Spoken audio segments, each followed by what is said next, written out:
All right, we're going to call this call this meeting order of the House Energy Utilities and Telecommunications Committee. I thought we'd had our last one, but we have another measure here by Representative Emery Donahue.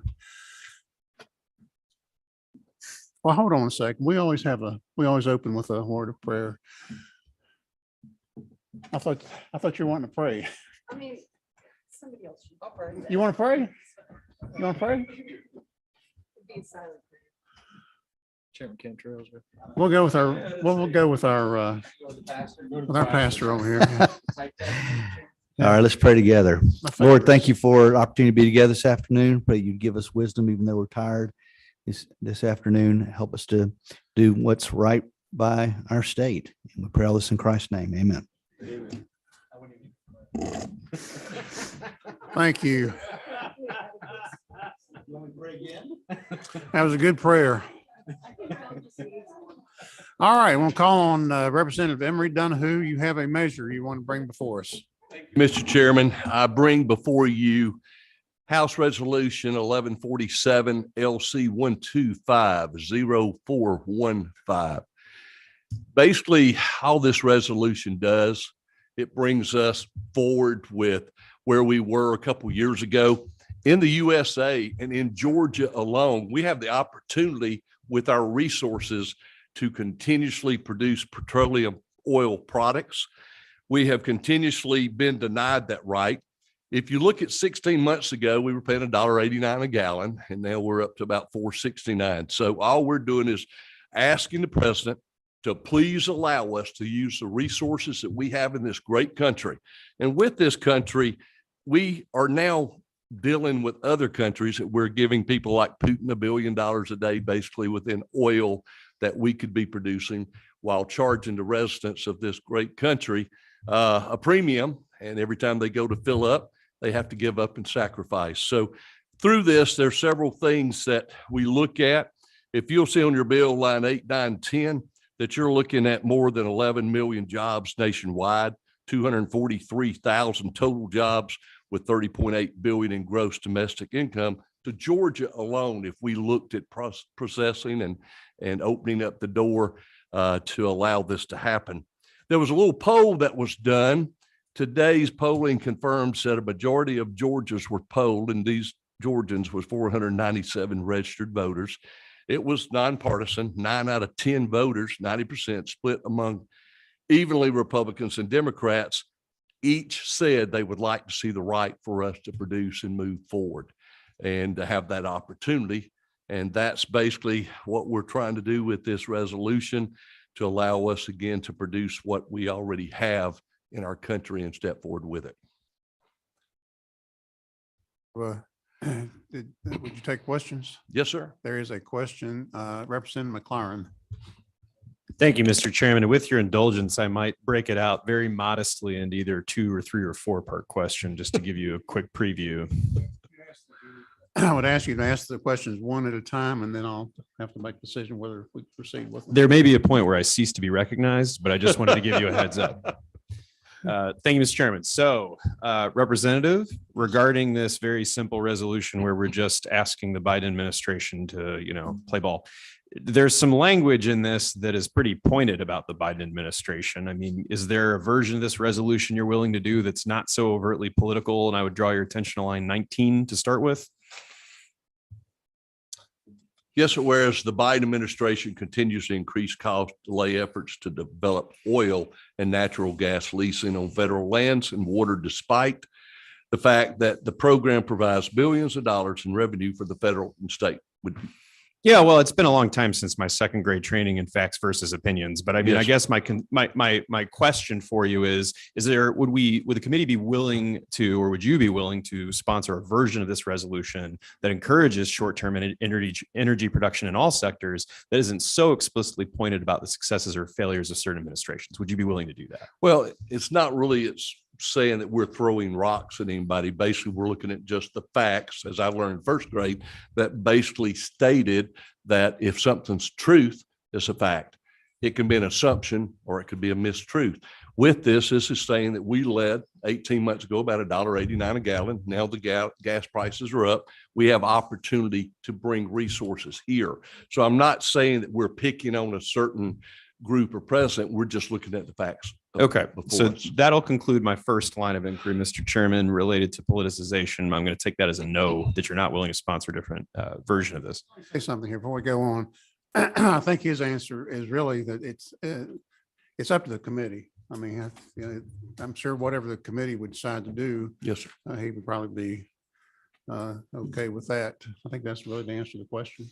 Thanks, Mr. Chairman. So the second question is, would you agree with me that part of the problem we're facing with fuel prices right now is that oil companies who are sort of shell shocked from previous depression in prices and who are worried about a crash in the price potentially again are to some extent artificially for the moment restricting supply in an effort to keep the gas prices somewhat elevated for the time being as they consider how much supply they want to bring into the market so that they can avoid that crash in prices? Would you agree that oil companies are generally doing that right now? Yes, sir. I would say that most of the oil companies probably are hedging a little bit on their pricing, but the oil is coming from overseas. And with that, there was a depressed market when we were actually allowing the pipeline to be ran and coming in from Canada. We were building a pipeline that we were going to have resources here in the next 5 years. So with that, I agree. Yes, they're inflated, and it's kind of like someone makes a statement today and prices go up in the morning. You know, I have a problem with that, but I wouldn't argue that point. Okay. So if that's true, question 2B is, do you think that a lot of the pressure that voters are going to be putting on electeds to get this right could be maybe more appropriately directed at some of the companies who have the tools within their disposal to take away some of this pressure right now, but choose not to for industry or financial reasons? Would you agree with that? You know, I could say that that's, you know, I can't predict it. I'm not in that type of business. I owned a logistics company, and I know that 18-wheelers spend a lot of money in diesel, and diesel is a lot higher than the regular oil price of gasoline that we burn now, and it's a lesser process to make. So with that, you know, I just have to say, all we're trying to do is just say, we want to bring recognition here that they've heard plenty of times that we would like to see the opportunity for Georgia and the USA to extend the right for the process that we have here to frack, drill, do whatever we need to do. Third and final line of inquiry, Mr. Chairman. I tell you what, I'm going to cut you off there. We got a bunch of questions. I can come back to you. Sounds if great. we I have figured time, this but moment we was have to coming. Thank you, move Mr. Chairman.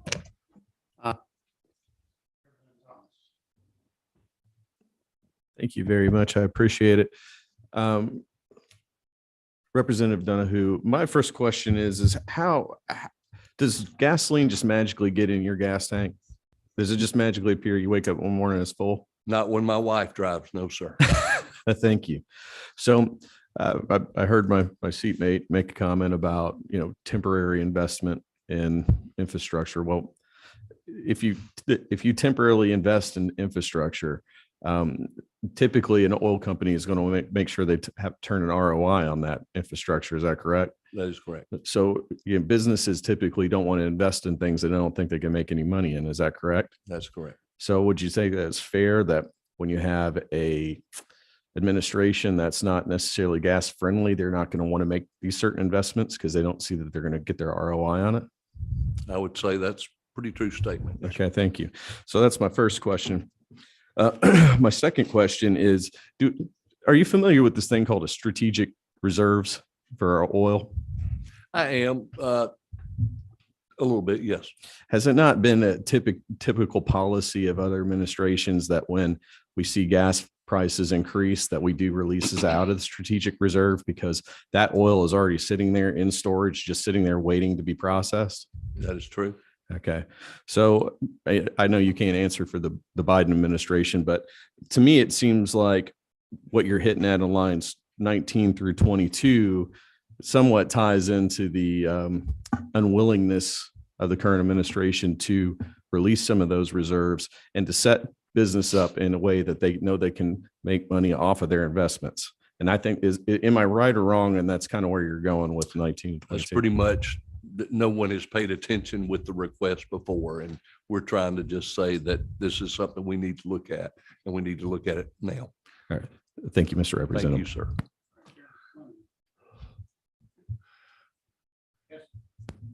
Move to pass. Second.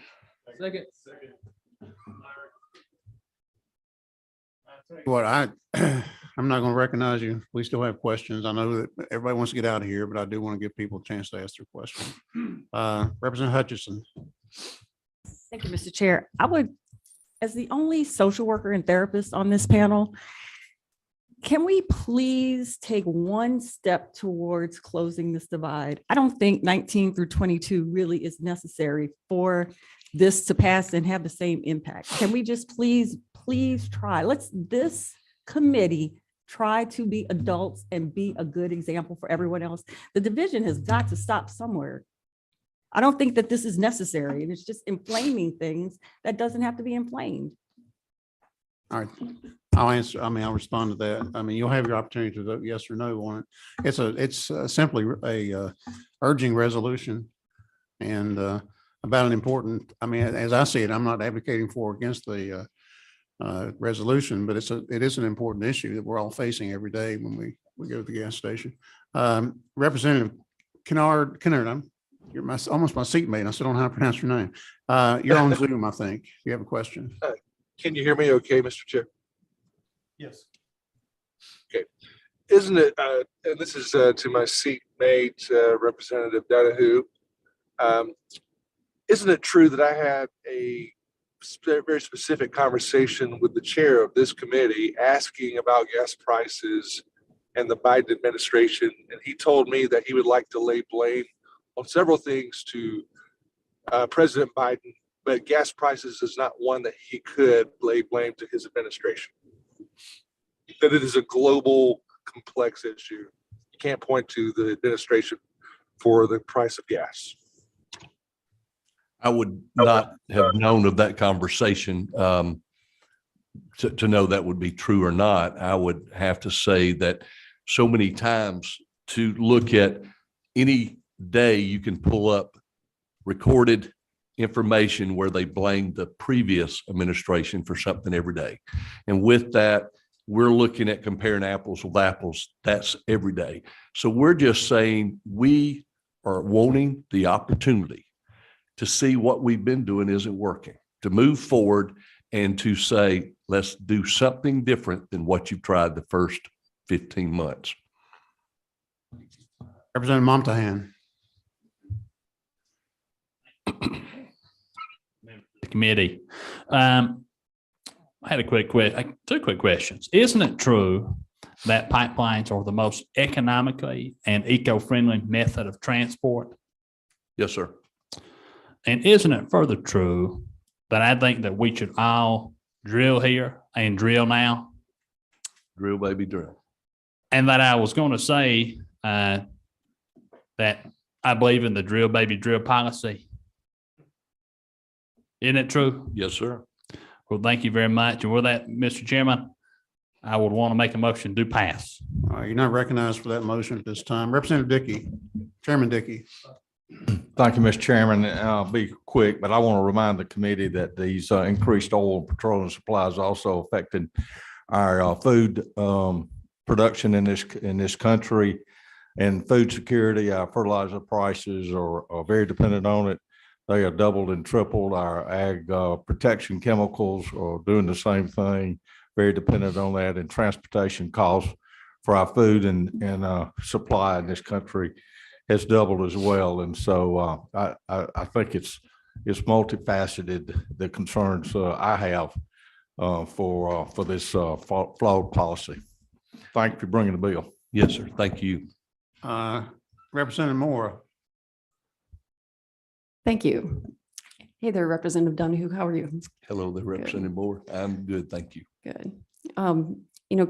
Considering how long it takes for, new oil reserves to actually hit the market, we're not talking about really being able to, to affect prices as they are today. So, part of the purview of this committee, earlier this session was to review legislation regarding, EV charging stations as being the future, as even car manufacturers move away from oil and gas. So do you think that your proposal today is a reflection of the future and where we're going and where we should be? I think as a part 50-50, we have looked at this year passing so many options, I guess, for the new future of looking at electric, but we haven't answered a lot of questions on disposal of batteries, the rebuilding of batteries, different things. So this is still going to be part of a discussion. But when we look at fuel, we're still going to have fuel here for many years.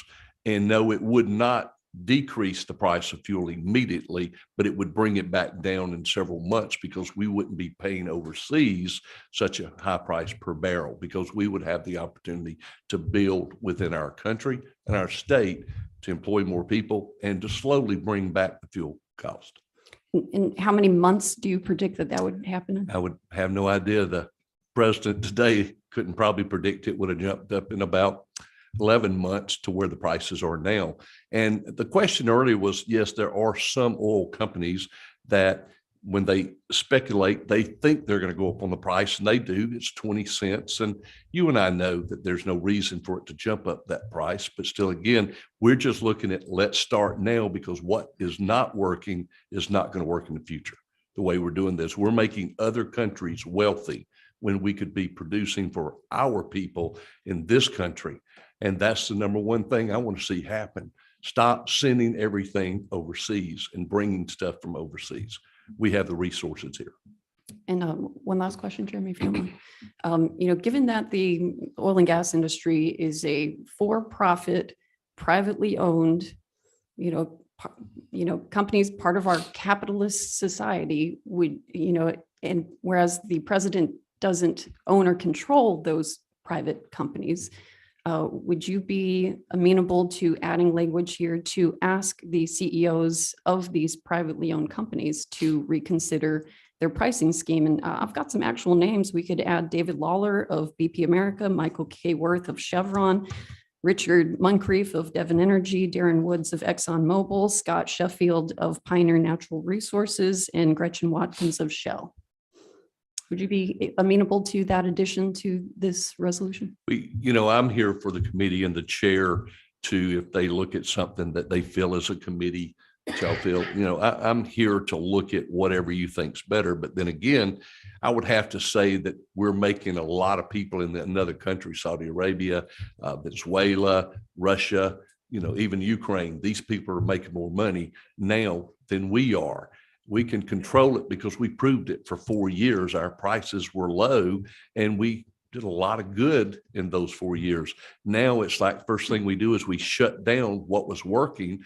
And then we want everybody to say, well, it's a kumbaya moment. It's not. It's a moment that we need to start building for the future. And we need to start competing with these other countries because we have more resources. Can I respond to that substantive answer?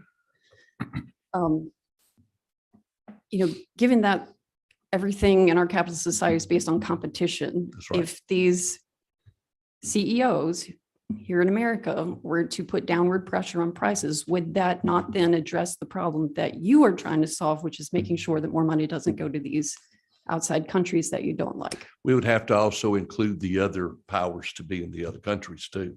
We have this guy that makes all the money in one country and another guy. I do not work for these people. I know in my logistics business, we spent about $29,000 every 12 days writing diesel to pay for diesel for trucks. Thank you. Representative Singleton, did you have a question? Thanks, Mr. Chair. And I actually have 34 questions in 7 parts, if I could. Yeah. I don't really. I'm just barbing with my colleague there. So the conversation seems to be going around. First of all, thank you for bringing this bill.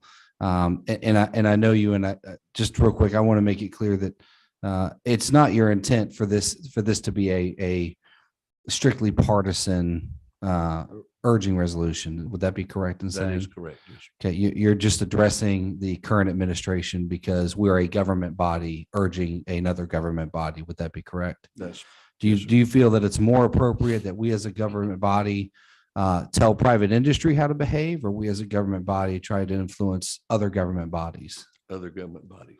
Okay, thank you. And I just wanted to talk about, the specifics about line 19 through 22.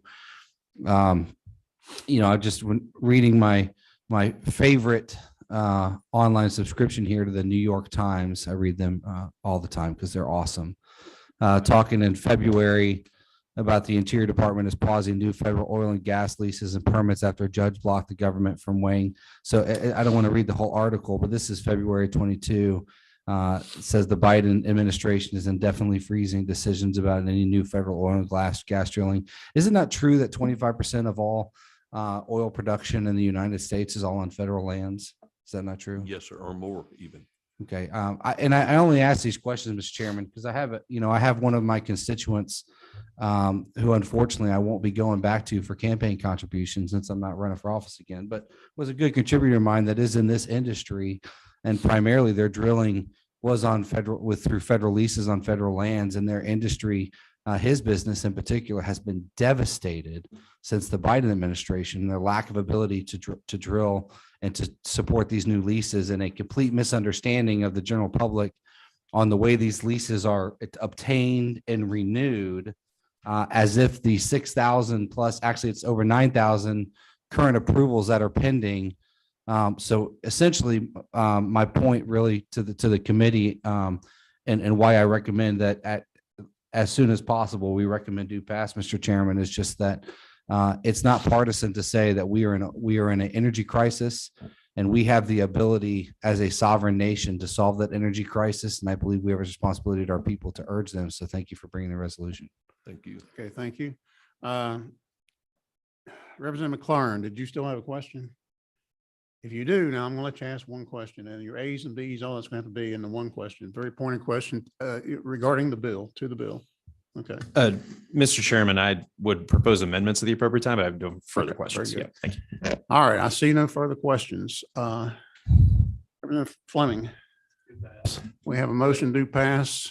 We have a second. Is there any discussion? Any discussion on the bill? If you have any discussion or anything you want to propose on the bill, now would be the time. I'm getting ready to close it out here real fast. Thank you, Mr. Chairman. I would propose two amendments. The first one would be simply to strike lines 19 through 22. Okay, does everybody have the bill in front of them?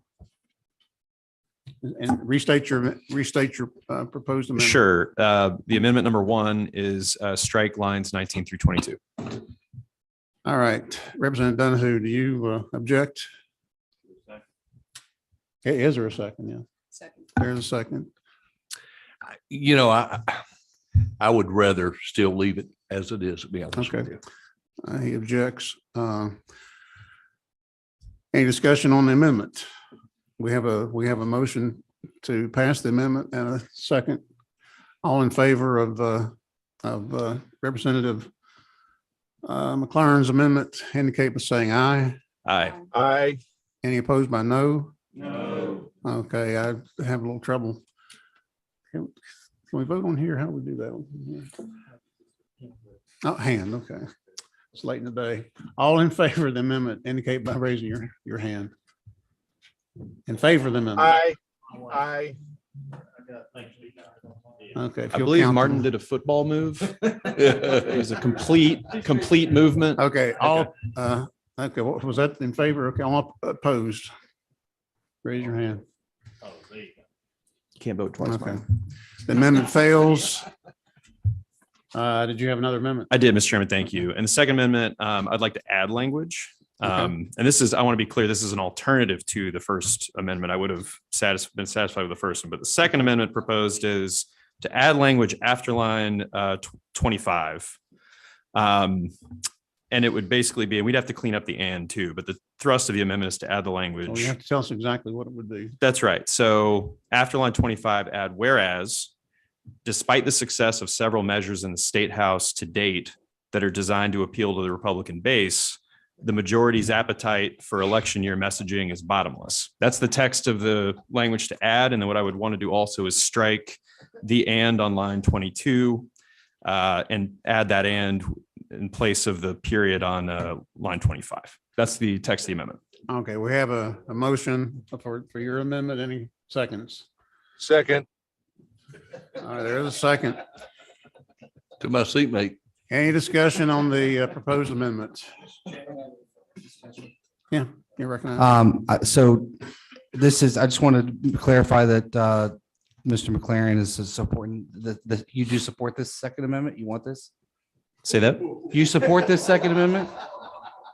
I think that the original intent of my second amendment is different from. the way Okay, the so I last just get it on the taking it. record that for once, my friend here has actually supported the second amendment. Thank you, Chairman. Okay. All right, was there a second to that? There was. Okay, there was a second. No further discussion on the amendment. All in favor of the amendment, raise your hand. All in favor? Aye. All opposed, please raise your hand. The amendment fails. Now we're back to the main motion on which we have a do pass and a second. Any further discussion? Yes. Representative Moore. Despite being the Democratic Caucus parliamentarian, I don't know if it would be appropriate to make a motion to table this, but that would be my motion. And Chairman, I make that motion in part because I see the chairman's name on this. And I just don't think this is the appropriate bill to bring through this committee, which I've very much enjoyed serving on. And I think has done a lot of good work.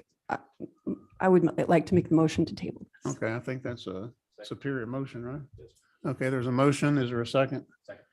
Motion is Second. second to table the resolution. All in favor of this measure indicate by raising your hand. All Aye. opposed, raise your hand. That motion fails. All in favor of passing with the do pass recommendation, this resolution, what's the bill number? HR 1147. It's LC 1250415. Indicate by saying aye. Any opposed by saying no? No. The measure passes. Thank you. Yes, and thank you.